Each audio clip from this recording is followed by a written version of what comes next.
Good morning. हमारा second chapter है cell and cell division. Cell and cell division. तो इसकी स्टार्टिंग में सबसे पहले हमें ये पता होना चाहिए सेल क्या होती है और सेल के डिवीज़न का क्या मतलब है। देखो, जैसे कोई भी जो मैटर होता है उसकी स्मॉलेस्ट यूनिट क्या होती है, एटम होती है ना। और फिर एटम में प्रोटॉन, न्यूट्रॉन, इलेक्ट्रॉन, पॉजिट्रॉन, बहुत सारे पार्टिकल्स होते हैं, ठीक है। इसी तरीके से जो कोई भी लिविंग ऑर्गेनिज्म होता है, उस लिविंग ऑर्गेनिज्म की सबसे स्मॉलेस्ट यूनिट जो होती है उसको हम बोलते हैं सेल। अब देखो, जैसे मैटर के अंदर एटम होता है तो सारे फंक्शंस या फिर जो भी हमें इनकी प्रॉपर्टीज़ को स्टडी करना है वो हम एटम के ऊपर स्टडी करते हैं, ठीक है। उसी तरीके से लिविंग ऑर्गेनिज्म की कोई भी प्रॉपर्टी को अगर हमें स्टडी करना है तो हम सेल से स्टडी करते हैं। सेल जो है structural, functional unit of life, structural, functional as well as fundamental also. Structural, functional, fundamental unit of life बोलते हैं। क्यों स्ट्रक्चरल? क्योंकि जो मेन बेसिक स्ट्रक्चर होती है वो किसी भी ऑर्गेनिज्म की, वो सेल से बनती है। फंक्शनल, जितने भी फंक्शंस होंगे वो सारे के सारे एक सेल के अंदर परफॉर्म किए जाते हैं। मतलब एक सेल सारे फंक्शंस को परफॉर्म कर सकती है, या फिर एक से ज़्यादा सेल्स जो होती हैं वो मिलके अलग ग्रुप बना के सारे फंक्शंस को परफॉर्म करेंगी। फंडामेंटल का मतलब यही होता है कि एक तरीके से बेसिक यूनिट जो होती है इसको हम बोलते हैं सेल, ठीक है। सेल के डिवीज़न का मतलब क्या है कि कोई भी चीज़, डिवीज़न का मतलब होता है एक से दो के अंदर टूट जाना। तो अगर एक सेल है और वो सेल दो पार्ट अलग अलग न्यू सेल्स के अंदर टूट जाती है तो उसको हम बोलते हैं सेल डिवीज़न। इसको हम बोलते हैं सेल डिवीज़न। सेल के डिवाइड करने के लिए अलग अलग प्रोसेसेस होती हैं, जैसे एमाइटोसिस, माइटोसिस, मियोसिस, ये सब हम आगे पढ़ेंगे। सबसे पहले हम सेल के बारे में पढ़ते हैं। तो देखो, कोई भी चीज़ होती है, जैसे अगर हम इलेक्ट्रॉन, प्रोटॉन, न्यूट्रॉन भी देखते हैं तो हम क्या देखते हैं, उनकी स्ट्रक्चर क्या है, एटम की स्ट्रक्चर क्या है, या फिर इनके जो पार्टिकल्स हैं इनकी डिस्कवरी किसने की। सबसे पहला काम यही होता है कि इस चीज़ को बताया किसने, ठीक है। तो सबसे पहले हमारे पास सेल के बारे में, सेल की डिस्कवरी किसने की। देखो, सेल की डिस्कवरी की थी रॉबर्ट हुक ने। रॉबर्ट हुक ने क्या किया, जो कॉर्क सेल होती है हमारे प्लांट की, जो आउटर बार्क होती है, जो बार्क जिसको हम, जो हमें दिखाई देती है ट्री के ऊपर, तो उसकी सेल ली, उसको उसने बोला कॉर्क सेल है ये, और वहाँ पर उसने सेल की स्ट्रक्चर देखी, ठीक है। जो कॉर्क सेल होती है या जो बार्क की सेल होती है वो कैसी सेल होती है, डेड सेल होती है। तो सबसे पहले जो रॉबर्ट हुक ने सेल की डिस्कवरी की थी वो किस तरीके की सेल थी, डेड सेल की डिस्कवरी की थी रॉबर्ट हुक ने कॉर्क सेल के अंदर। उन्होंने क्या ऑब्जर्व किया, जिस तरीके से हनी कॉम्ब होता है, मधुमक्खी का छत्ता होता है, वैसी एक स्ट्रक्चर दिखाई देती है, Honey comb like structure. Honey comb like structure उन्होंने ऑब्जर्व की थी। किसके अंदर ऑब्जर्व की थी, तो ऑब्वियस सी बात है माइक्रोस्कोप के अंदर ऑब्जर्व की थी। लेकिन उस टाइम तक माइक्रोस्कोप जो आज हम देखते हैं, इलेक्ट्रॉन माइक्रोस्कोप या लाइट माइक्रोस्कोप, इस तरीके से डेवलपमेंट नहीं हुई थी। तो उन्होंने खुद का ही एक लेंस को सेटअप करके इस तरीके से लेंस का अरेंजमेंट किया कि वो चीज़ों को मैग्नीफाई कर सके, ठीक है। जब जाके उन्होंने सेल की डिस्कवरी की। लेकिन किस तरीके की सेल थी, वो डेड सेल थी, कॉर्क सेल ऑब्जर्व की थी। तो डेड सेल की तो रॉबर्ट हुक ने करी।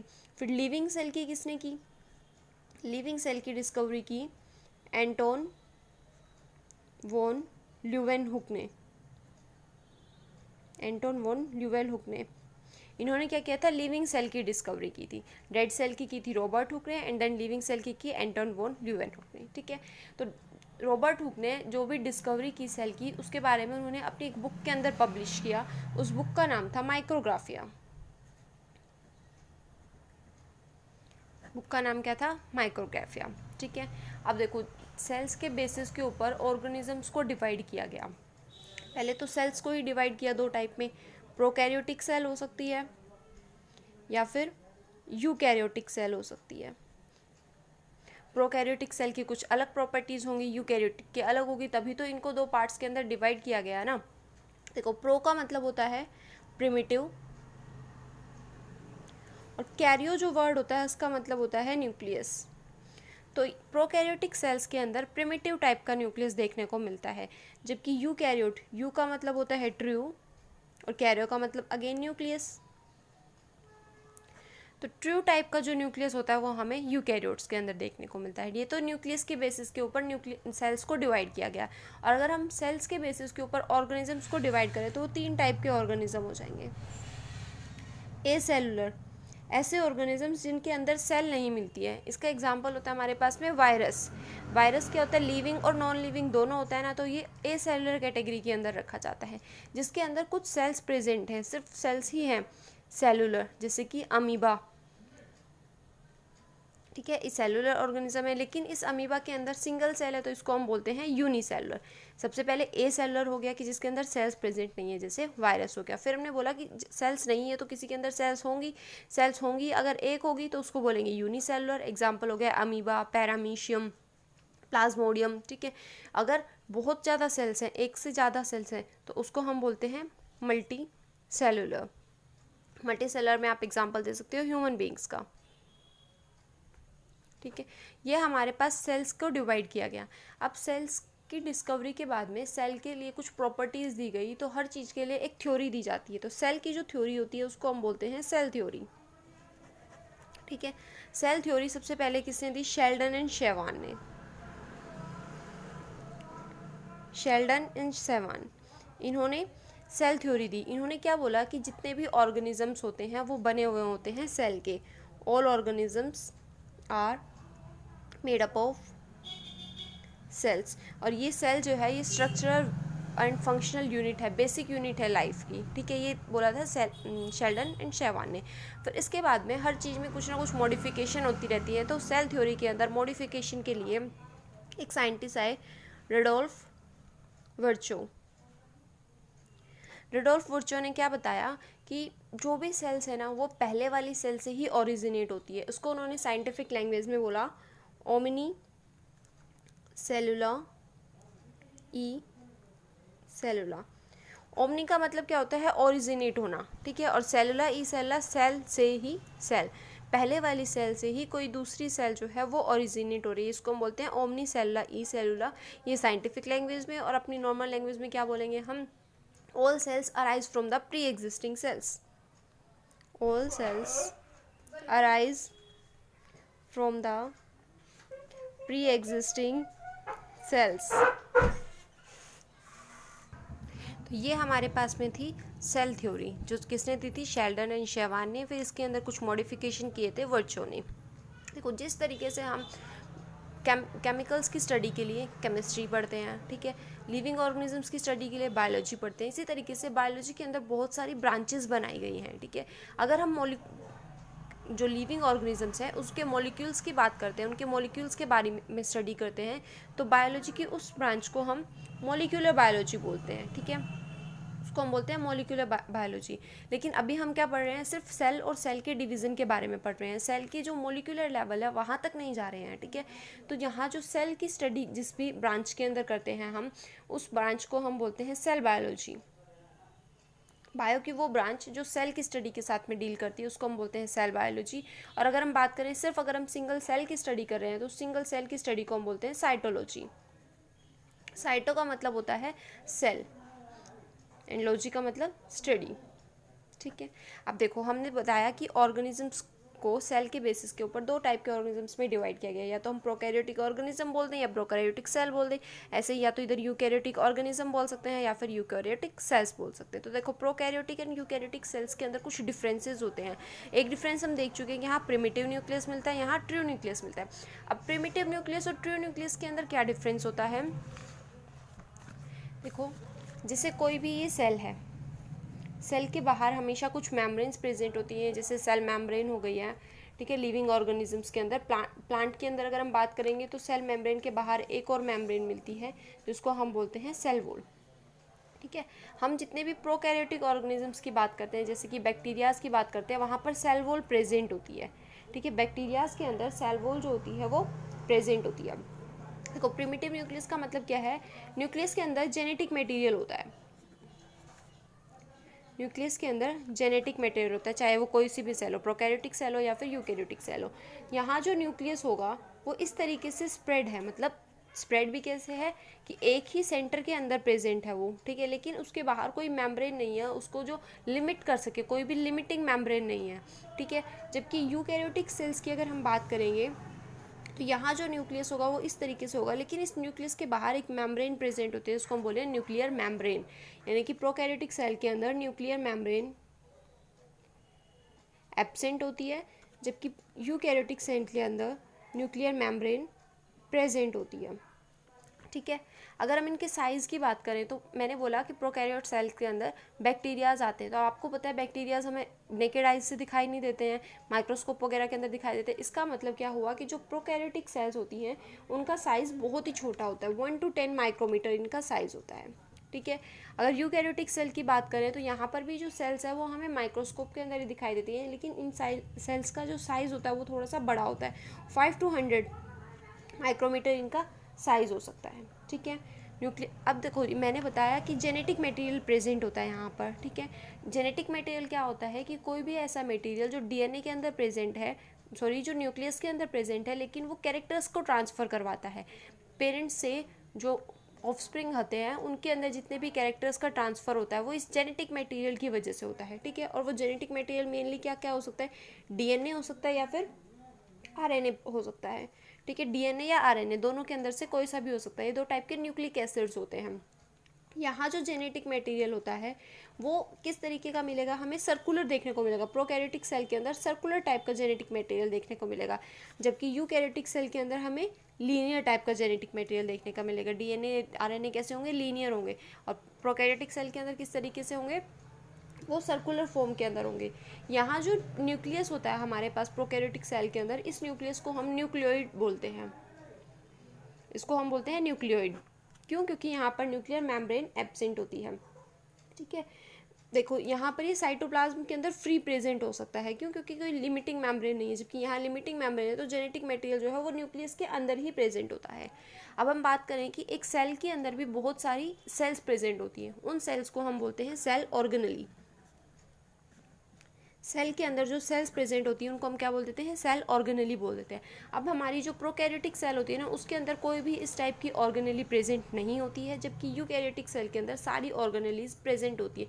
उस ऑर्गेनेलीज में कौन कौन आता है, mitochondria, lysosome, Golgi body, endoplasmic reticulum, ये सब क्या है, सेल की ऑर्गेनेलीज है।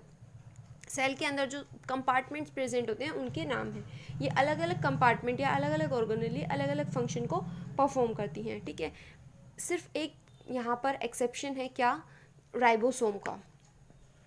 अभी जो मैंने बोला वो लाइसोसोम था। ठीक है, राइबोसोम क्या होता है, प्रोकैरियोटिक और यूकैरियोटिक दोनों ही सेल्स के अंदर प्रेजेंट होता है, लेकिन यहाँ पर डिफरेंस होता है। जो राइबोसोम होता है प्रोकैरियोटिक सेल्स का, वो 70S टाइप होता है, जबकि यूकैरियोटिक सेल का राइबोसोम 80S टाइप होता है। ये 70-80 ये क्या है, ये सरफेस एरिया से रिलेटेड है। और एस जो वर्ड है ये सेडिमेंटेशन कोफिशिएंट या फिर साइंटिस्ट के नाम पर इसको स्वेडबर्ग्स यूनिट बोलते हैं।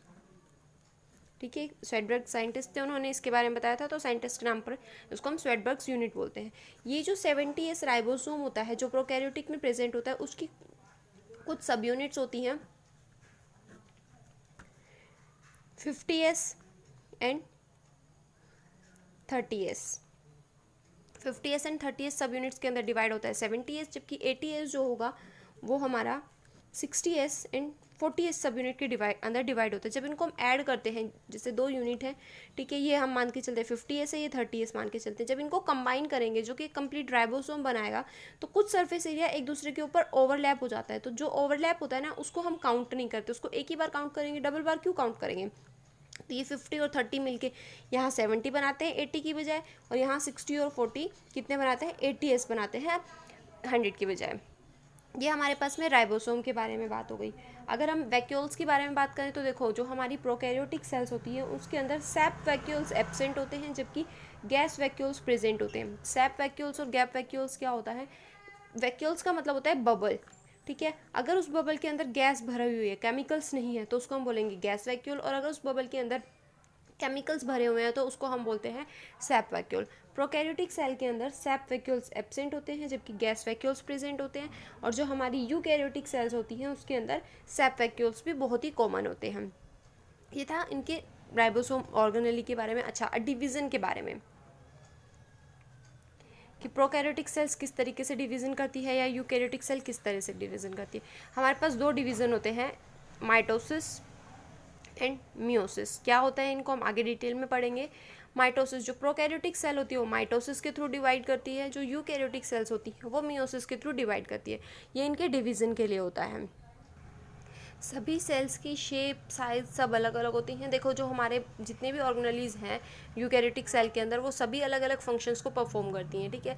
लेकिन कुछ फंक्शंस को प्रोकैरियोटिक सेल के अंदर भी परफॉर्म किया जाता है। जैसे माइटोकॉन्ड्रिया जो होता है ना वो रेस्पिरेशन के अंदर रोल प्ले करता है, power house of the cell बोलते हैं माइटोकॉन्ड्रिया को। तो माइटोकॉन्ड्रिया रेस्पिरेशन के अंदर परफॉर्म करता है। यहाँ प्रोकैरियोटिक सेल के अंदर ये जो सेल मेम्ब्रेन होती है ये इस तरीके से इनफोल्ड हो जाती है, अंदर की साइड में फोल्डिंग हो जाती है और इस फोल्डिंग को हम बोलते हैं मीजोजोम। इस फोल्डिंग को हम बोलते हैं मीजोजोम और यही मीजोजोम क्या करता है, रेस्पिरेशन की प्रोसेस को परफॉर्म करता है। अच्छा, सेल की शेप साइज सब अलग अलग होती हैं। जैसे कि अगर हम बात करें एक ह्यूमन स्पर्म सेल की तो वो किस तरीके से होती है, नोब्ड थ्रेड लाइक होती है, नोब्ड थ्रेड लाइक स्ट्रक्चर होती है। ओवम की बात करें तो स्फेरिकल होता है। न्यूरॉन की अगर बात करें, नर्व सेल की बात करें तो वो एलोंगेटेड सेल्स होती हैं, ठीक है। तो हर सेल्स की जो शेप होगी वो अलग अलग होगी और हर सेल का जो साइज़ होता है वो भी अलग अलग होता है। सबसे लार्जेस्ट सेल कौन सी होती है, ऑस्ट्रिच एग। ऑस्ट्रिच का जो एग होता है वो लार्जेस्ट सेल होती है। सबसे स्मॉलेस्ट सेल कौन होती है हमारे पास में, माइकोप्लाज्मा या फिर पीपीएलओ हम इसको बोलते हैं, माइकोप्लाज्मा या फिर इसी का दूसरा नाम होता है पीपीएलओ, ठीक है। ये क्या है, हमारे पास सबसे स्मॉलेस्ट सेल है। सेल्स की कुछ एक प्रॉपर्टी है जो आपको सिर्फ यहाँ बताई है, टोटिपोटेंसी। टोटिपोटेंसी का मतलब क्या होता है कि कोई एक सेल, जितनी भी स्टेम सेल्स होती है ना उनके पास में ये टोटिपोटेंसी की प्रॉपर्टी होती है। टोटिपोटेंसी का मतलब क्या है, टोटी का मतलब होता है टोटल, ठीक है, और पोटेंशी का मतलब होता है पोटेंशियल की इसके पास में कितनी पावर है, पोटेंशियल कितना पावर है इसके पास में। तो कोई भी सेल अगर वो अपने आप में, अगर हम उसको जैसे किसी ऑर्गेनिज्म के अंदर थी ये सेल, ठीक है, अब इस सेल को हमने यहाँ से सेपरेट कर लिया है। सेपरेट करने के बाद हम देखते हैं कि ये सेल दोबारा से वही कंप्लीट ऑर्गेनिज्म बना रही है, यानी कि एक सेल से बहुत सारी सेल्स का दोबारा डेवलपमेंट हो रहा है। तो इस टाइप की जो प्रॉपर्टी है, कंप्लीट बन चुका है वो ऑर्गेनिज्म, उसको हम बोलते हैं टोटल टोटिपोटेंसी की इसके पास में टोटल पोटेंशियल है, ये दोबारा से एक सेल के ऑर्गेनिज्म को डेवलपमेंट करवा सकती है। इतना हमारे पास में सेल्स के कुछ बेसिक। इसके बाद हमारे पास आएगा एनिमल एंड प्लांट सेल। तो देखो एनिमल सेल में हमें यहाँ से पता चल चुके हैं कुछ डिफरेंस, क्या कि सेल वॉल एब्सेंट होगी, जबकि प्लांट सेल में क्या होती है, सेल वॉल प्रेजेंट होती है। सेल वॉल सबसे आउटर मेम्ब्रेन होती है और प्लांट सेल के लिए, लेकिन एनिमल सेल के लिए सबसे आउटर मेम्ब्रेन क्या हो जाएगी, सेल मेम्ब्रेन हो जाएगी। क्यों, क्योंकि वहाँ पे सेल वॉल एब्सेंट होती है। फिर उसके बाद अगर हम उसकी रिजिडिटी की बात करें तो हमें पता है प्लांट सेल हार्ड होती है, तो सेल वॉल क्या होती है, हार्ड होती है, रिजिड होती है नेचर के अंदर। हमने देख चुके हैं कि सेल वॉल अलग अलग मटेरियल्स की बनी हुई होती है। फंगस के अंदर ये काइटिन की बनी हुई होती है, प्लांट के अंदर ये सेलुलोज की बनी हुई होती है, बैक्टीरियाज के अंदर ये पेप्टाइडोग्लाइकन्स की बनी हुई होती है। यानी कि हर सेल वॉल की प्रॉपर्टी अलग अलग होती है, ठीक है। सेल मेम्ब्रेन सेल वॉल के अंदर प्रेजेंट होती है। सेल मेम्ब्रेन कैसी होती है, थोड़ी सी फ्लेक्सिबल टाइप की होती है, ये इतनी हार्ड नहीं होती है नेचर के अंदर, रिजिड नहीं होती है। जबकि सेल वॉल कैसी होती है, हमारी रिजिड होती है नेचर के अंदर। अब अगर हम इसके प्लांट सेल और एनिमल सेल के कुछ डिफरेंसेस की बात करें तो जैसे प्लांट सेल क्या होती है, ग्रीन होती है कलर में। क्यों, क्योंकि वहाँ पर क्लोरोफिल प्रेजेंट होता है लीव्स के पास में, यानी कि क्लोरोप्लास्ट प्रेजेंट होता है हमारे प्लांट सेल के अंदर, जबकि एनिमल सेल के अंदर क्लोरोप्लास्ट एब्सेंट होते हैं। इसी तरीके से फोटोसिंथेसिस के अंदर ही रोल प्ले करने वाली एक ऑर्गेनेली होती है ग्लाइओक्सिजोम। ग्लाइओक्सिजोम, ये ग्लाइओक्सिजोम क्या होती है, प्लांट्स के अंदर प्रेजेंट होती है, जबकि एनिमल्स के अंदर एब्सेंट होती है, ठीक है। एनिमल सेल के अंदर बहुत सारी जो रफ एंडोप्लाज्मिक रेटिकुलम होता है, एंडोप्लाज्मिक रेटिकुलम एक ऑर्गेनेली है जो न्यूक्लियस से अराइज होती है, इस तरीके की उसकी शेप होती है। यहाँ रफ क्यों बोला है, क्योंकि उसके ऊपर राइबोसोम्स प्रेजेंट होते हैं, ठीक है। तो राइबोसोम RER जो होता है, रफ एंडोप्लाज्मिक रेटिकुलम का नंबर हमारी एनिमल सेल के अंदर ज़्यादा होता है और प्लांट सेल के अंदर कम होता है। एनिमल सेल के अंदर जो वैक्यूल प्रेजेंट होता है वो साइड में प्रेजेंट होते हैं, ठीक है।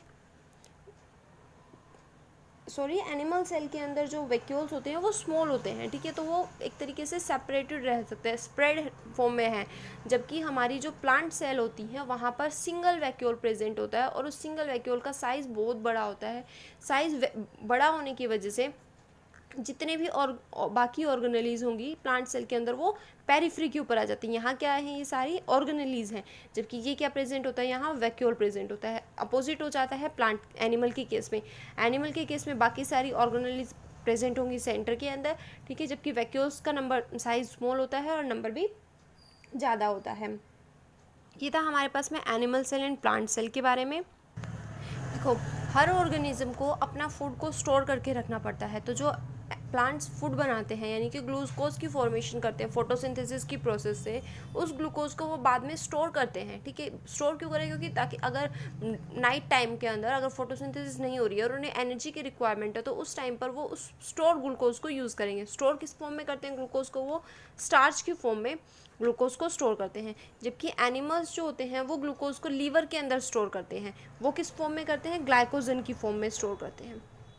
प्लांट्स किस फॉर्म में करते हैं? स्टार्च की फॉर्म में करते हैं। और एनिमल्स ग्लाइकोजन की फॉर्म के अंदर लीवर के अंदर स्टोर करते हैं जितना भी फूड मटेरियल उन्होंने बनाया है। और जब उसकी रिक्वायरमेंट होगी तो ग्लाइकोजन जो होगा कुछ केमिकल प्रोसेसेस होंगी और उन प्रोसेसेस के थ्रू वो दोबारा से ग्लूकोज के अंदर कन्वर्ट हो जाता है। ऐसे ही यहाँ पर स्टार्च जो है जब यूज़ होगी तो यूज़ के टाइम पर ये स्टार्च दोबारा से कन्वर्ट हो जाएगा ग्लूकोज के अंदर। कुछ केमिकल प्रोसेसेस होती है, कुछ साइकिल्स होती हैं उनके थ्रू। ठीक है, और बाद में वो ग्लूकोज यूज़ कर लिया जाएगा एनर्जी के लिए।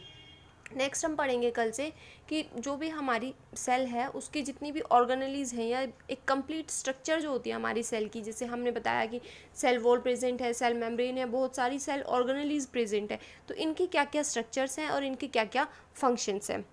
ठीक है, किसी भी पॉइंट में कोई प्रॉब्लम हो तो पूछ लेना। Thank you.